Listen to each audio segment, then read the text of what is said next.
Hi, I'm Gabby. I'm a third grade teacher and we're gonna read The Mitten. There once was a little boy who longed to own a pair of cozy white mittens, so he politely asked his grandma if she should knit him a pair. White mittens, his grandma exclaimed. Surely white mittens would soon be lost in the snow. Perhaps you could choose another color. But the boy was certain that white was the color he wanted, so his grandma eventually gave in and agreed to knit him the white mittens he greatly desired. The next day the boy received his mittens, and he hugged his grandma in thanks. I shall go and have fun in the snow, he called happily. With my lovely warm mittens, I shall be able to play for hours. The boy skipped off in the yard to play in the snow.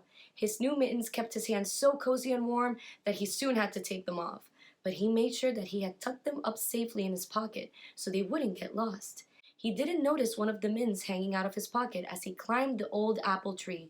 He didn't notice the same mitten slip out and fall to the ground as he swung himself over a branch. The same color as the crisp, fresh snow, the mitten lay unnoticed by the boy, who soon moved on to play elsewhere.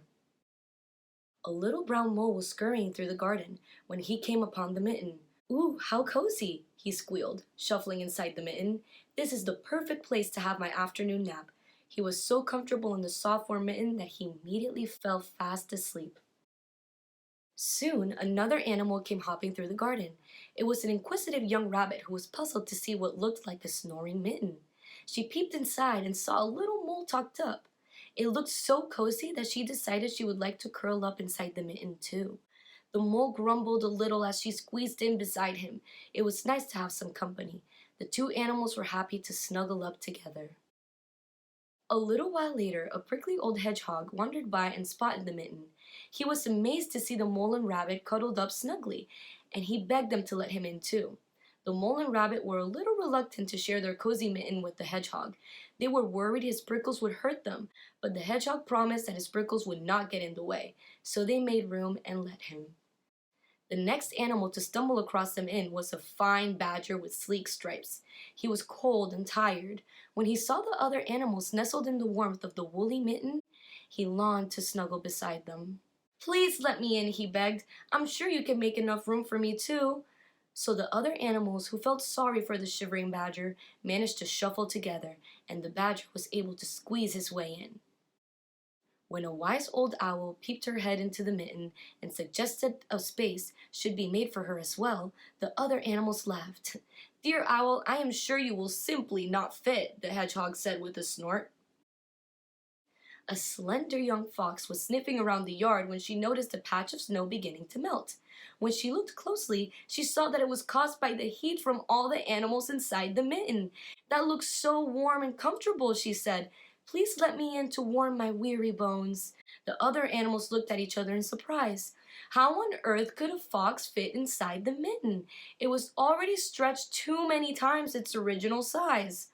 But the fox's sad, tired eyes convinced them to let her try and squitch in too. After lots of huffing and puffing and shuffling and turning, the fox was in. She sighed contentedly and closed her eyes. The other animals were glad they had helped her. Besides, they didn't want to get on the wrong side of a fox. The fox's snoring was just beginning to get on the owl's nerves when a huge bear came lumbering by. He was tired of paddling through the snow. When he saw the other animals sheltering in the snizzling warmth of the mitten, he was desperate to share in their comfort. May I please come in? He growled kindly.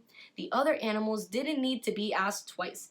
They jostled and shoved and twisted around, and the mitten grew bigger and bigger. The bear pushed his nose, then his head, and finally the enormous bulk of his body into the mitten. He settled himself down to rest. When a tiny young field mouse arrived to claim her place, the other animals did not even question whether or not she would fit. They breathed in to allow the little creature to slip inside, and she nestled herself between the bear's paws. The bear smiled at the mouse and nuzzled her gently with his nose, and that's when it happened. It started with a little sniff, then a tickle, then a twitch of the nose, and suddenly the bear's sneeze was as huge as his bottom, and it sent all the animals flying out of the mitten and through the air. They all landed with a thud in the cold snow, while the mitten landed on the step outside the front of the house. Achoo! The little boy was tiring of the snow by now, and he was just running towards the house to warm up. He spotted his mitten laying on the step, and he snatched it up as he dashed indoors. His grandma was waiting for him. "How are the mittens?" she asked, handing him a cup of nice warm milk. "Great," the boy replied and held them up together to show her. "But I'm not sure why one is much bigger than the other."